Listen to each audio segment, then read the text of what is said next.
Assalamualaikum warahmatullahi wabarakatuh. Selamat berjumpa kembali di channel YouTube Fisika Sapri bersama saya Sapri Hani.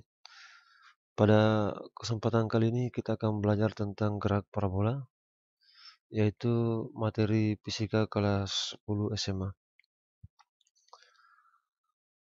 Berdasarkan kurikulum 2013 yang sudah direvisi, kompetensi dasar untuk materi ini yang pertama 3.4 menganalisis gerak parabola dengan menggunakan vektor.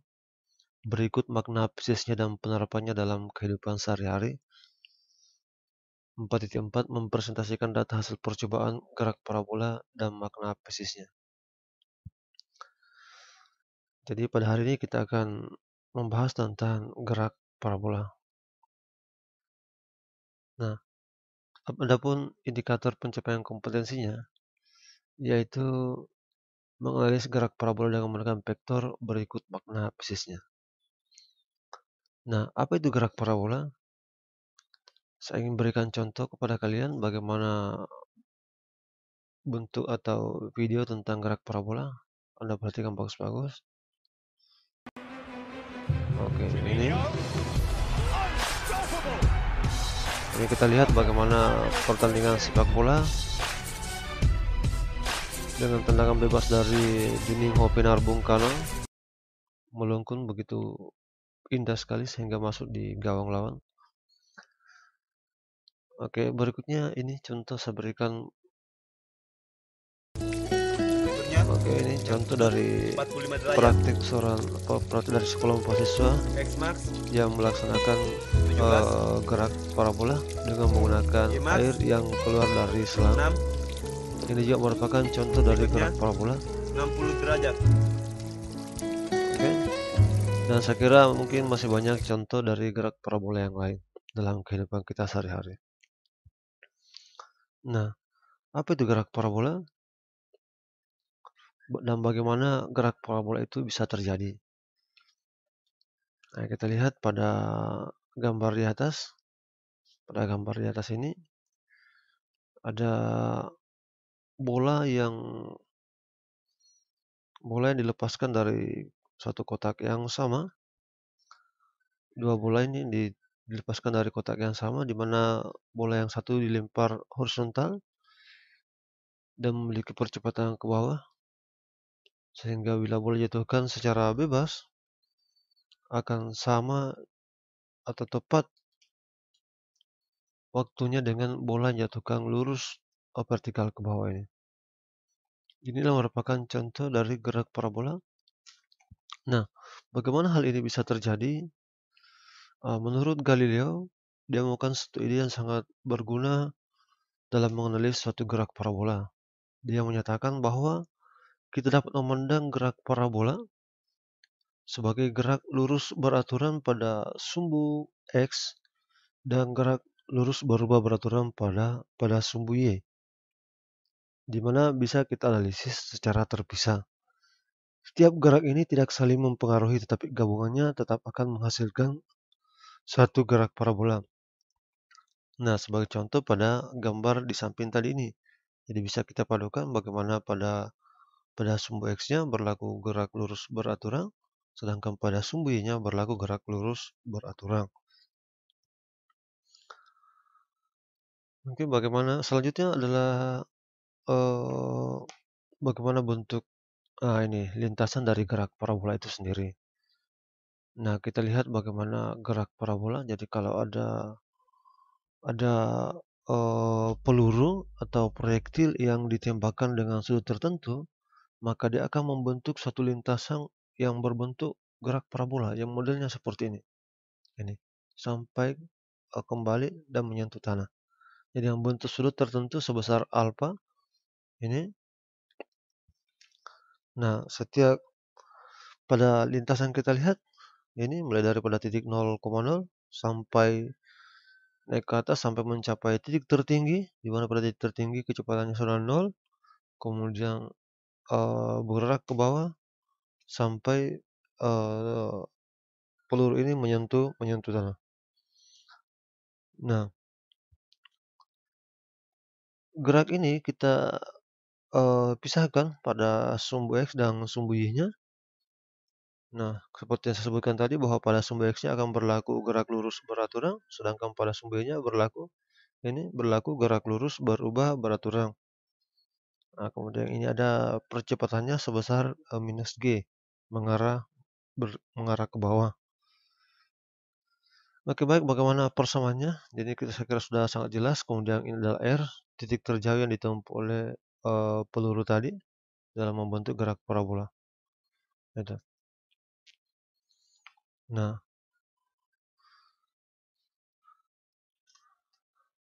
bagaimana persamaan posisi dan kecepatan pada gerak parabola? Nah, kita tinjau pada titik 0,0 dulu. Ini di mana gerak peluru membentuk sudut alfa 0. Pada sumbu X-nya berlaku V0 X, kecepatan pada sumbu X-nya, kecepatan awal pada sumbu X, dan kecepatan awal pada sumbu Y adalah V0 Y.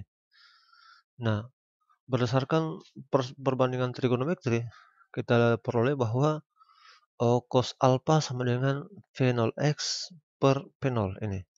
V0 X per V0 berarti V0 X-nya sama dengan, kita kalikan sini, V0 cos alpha. V0 cos alpha. Nah, karena berlaku GLB atau gerak lurus beraturan pada sumbu X, maka V-nya sama dengan V0-nya adalah tetap. Ini di mana X-nya sama dengan V0 kali T, atau kalau biasanya kita langsung sebut saja X sama dengan V kali T. Berarti karena V sama dengan V0, berarti X sama dengan V0 kali T. Sehingga Vx sama dengan V0X. Nah, sehingga persamaan untuk Vx-nya, Vx sama dengan V0X, jadi V0X-nya adalah V0 cos alpha. Nah, untuk X-nya, yaitu V0X kali T. V0X-nya kita ganti. Ini V0X-nya kita ganti dengan V0 cos alpha kali T. Jadi X sama dengan V0 cos alpha kali T. Jadi V0-nya kecepatan awal, cos-nya cos alpha, sumbu X-nya, kemudian T adalah waktu. Nah, untuk sumbu koordinat pada sumbu Y, karena ini harus dipisahkan. Pada sumbu Y, perbandingan trigonometrinya kita peroleh yang ini. Yang ini berarti sin Y sama dengan V0 Y per V0. Berarti V0 Y sama dengan ini V0 sin alpha. V0 sin alpha.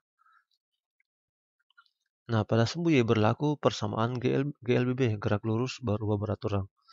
Maka berlaku persamaan V sama dengan V0 tambah A kali T. Ini persamaan GLB seperti pada bab gerak lurus berubah beraturan yang telah saya posting di video saya sebelumnya. Anda bisa lihat di channel YouTube saya, Fisika Sapri, tentang gerak lurus berubah beraturan. Nah, kemudian X-nya adalah V0 kali T tambah 1/2 A kali T. Nah, ini A-nya tadi saya sudah sebutkan bahwa A-nya adalah minus G. Karena percepatan gravitasinya ini tadi A sama dengan minus G. Kemudian ini juga nanti kita ganti dengan A sama dengan minus G. Nah, sehingga diperoleh V sama dengan V0 Y kurang G kali T. Jadi A-nya kita ganti dengan minus G. V sama dengan V0 Y kurang G kali T. V0 Y itu tadi ini kita ganti V0 sin alpha kurang G kali T. Sedangkan Y-nya ini dari sini kita ganti dengan simbol Y untuk menentukan tinggi Y-nya. Nah, Y sama dengan V0 Y kali T kurang 1/2 G kali T pangkat 2. Kita ganti V0 Y-nya dengan V0 sin alpha kali T kurang 1/2.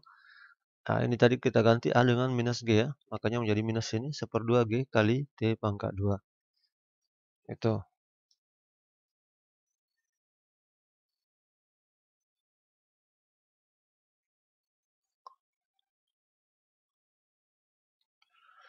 Nah, Bagaimana besar kecepatan pada saat T sama dengan sekon? Berapa sekon?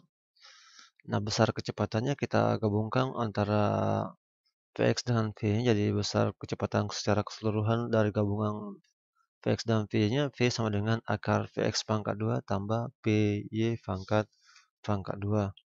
Jadi besar kecepatan pada sumbu X, Vx pangkat 2, dan V sama dengan besar kecepatan pada sumbu Y. Sedangkan arahnya sama dengan tangent alfa sama dengan Vy per Px. Untuk mencari berapa sudut atau arah dari kecepatan pada gerak parabola.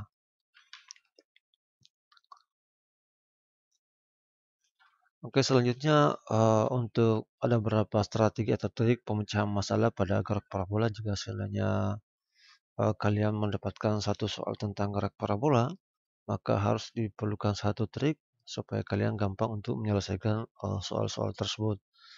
Yang pertama adalah kita pilih dulu suatu sistem koordinat pada sumbu X dan sumbu Y. Seperti yang saya sebutkan tadi, kita pisahkan mana sumbu X dan sumbu Y-nya.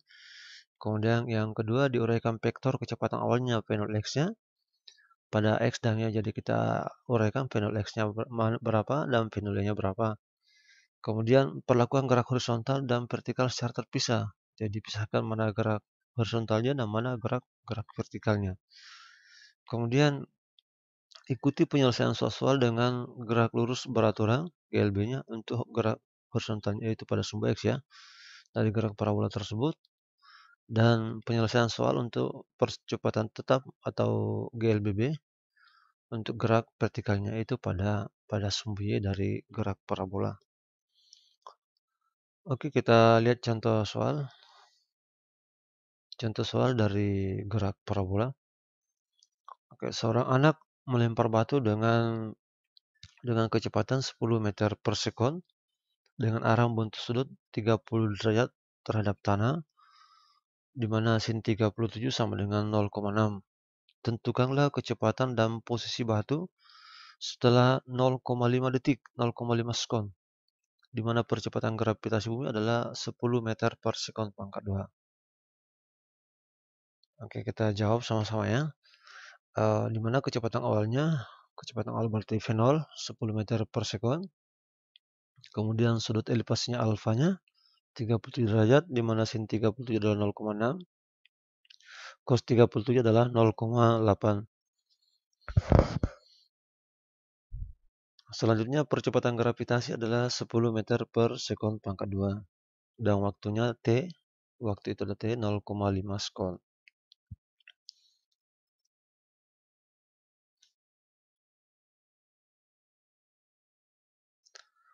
Pertama kita hitung dulu V0 X dan V0 Y. Jadi berapa V0 X dan V0 Y-nya? V0 X sama dengan V0 cos alpha, sedangkan V0 Y-nya adalah V0 sin alpha. Oke, kita masukkan V0-nya tadi 10, cos alpha-nya 0,8, jadi sin 37, kalau sin 37 0,6, cos 37 0,8. Ini tadi. Sedangkan pada V0 Y-nya, V0 sin alpha 10 kali 0,6. Jadi 10 kali 0,8 dapat 8. Jadi V0 X-nya adalah 8 meter per sekon dan V0 Y-nya 6 meter per sekon.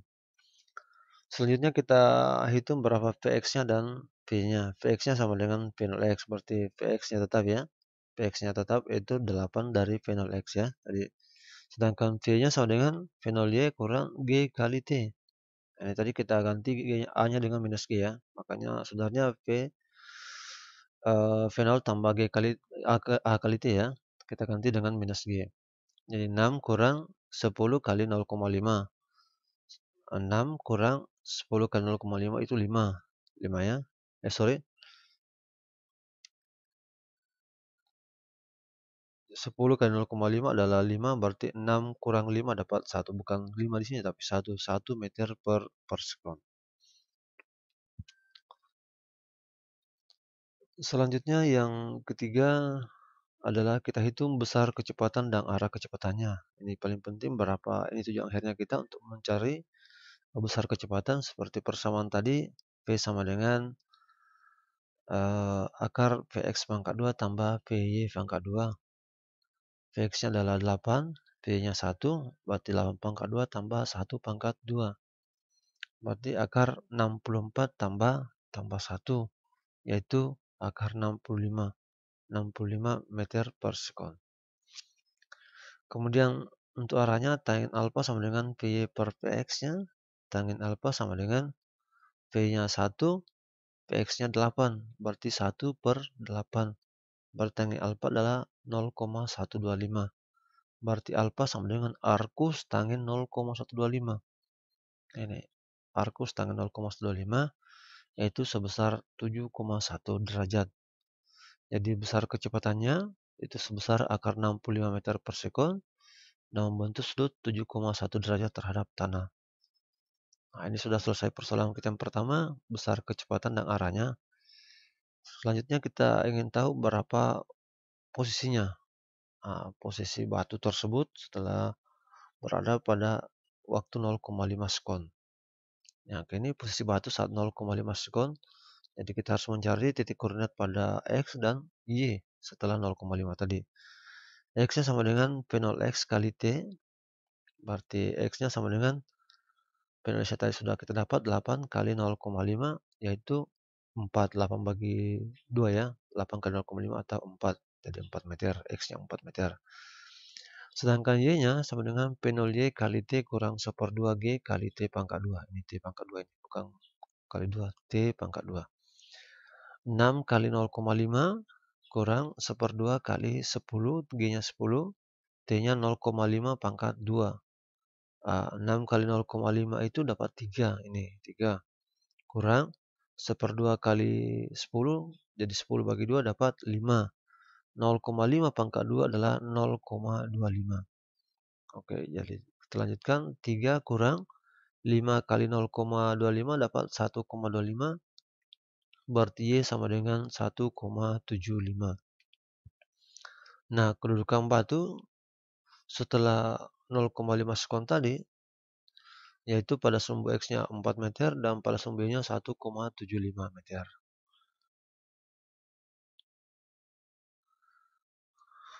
Oke, selanjutnya kita masuk ke contoh soal berikutnya. Namun sebelumnya saya minta kepada kalian yang belum subscribe agar subscribe untuk video channel kita, channel Fisika Sapri. Lanjut ke contoh soal. Contoh soal berikutnya.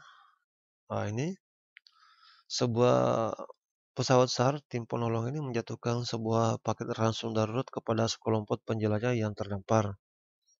Jika pesawat itu terbang mendatar dengan kecepatan 40 meter per sekon pada ketinggian 100 meter di atas tanah, kira-kira di mana paket ransum itu menyentuh tanah relatif terhadap titik ransum mulai dijatuhkan.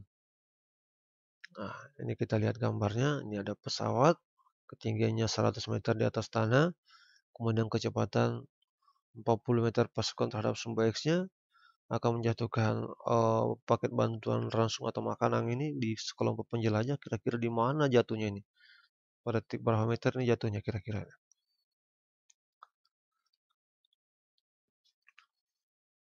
Oke, kita lihat pada koordinatnya pada sumbu X-nya berlaku GLB seperti tadi dengan kecepatan V0X-nya sehingga X-nya sama dengan P0X kali T. Ini tujuannya kita mencari berapa X-nya, berapa jauhnya ini kita jatuhkan ransum tadi.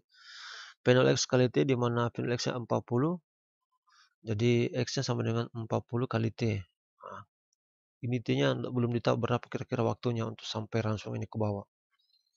Untuk menentukan nilai T, kita tinjau pada sumbu X, pada sumbu Y, di mana berlaku persamaan GLBB, gerak lurus berubah beraturang.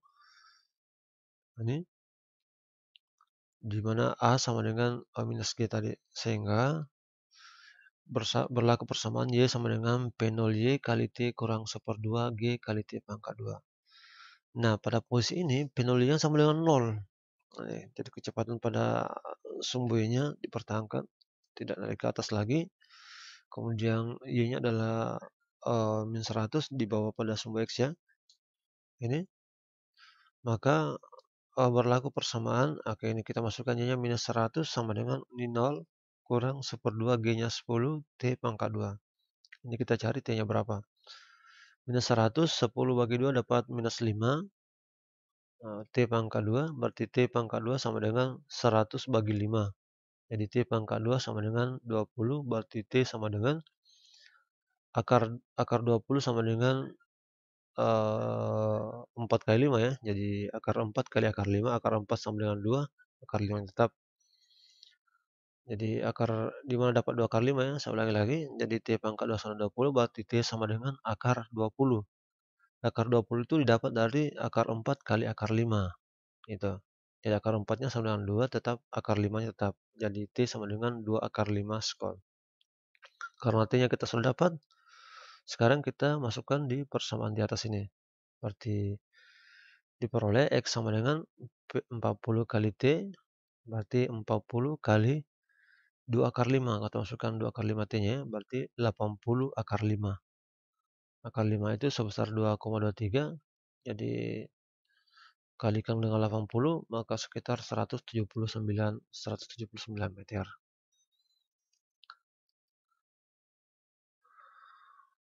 Oke, saya kira itu yang dapat saya sampaikan untuk pelajaran kita hari ini. Mudah-mudahan bermanfaat. Jangan lupa like, comment, share, dan subscribe. Mudah-mudahan bermanfaat. Saya akhiri ucapan billahi taufiq wal hidayah. Assalamualaikum warahmatullahi wabarakatuh.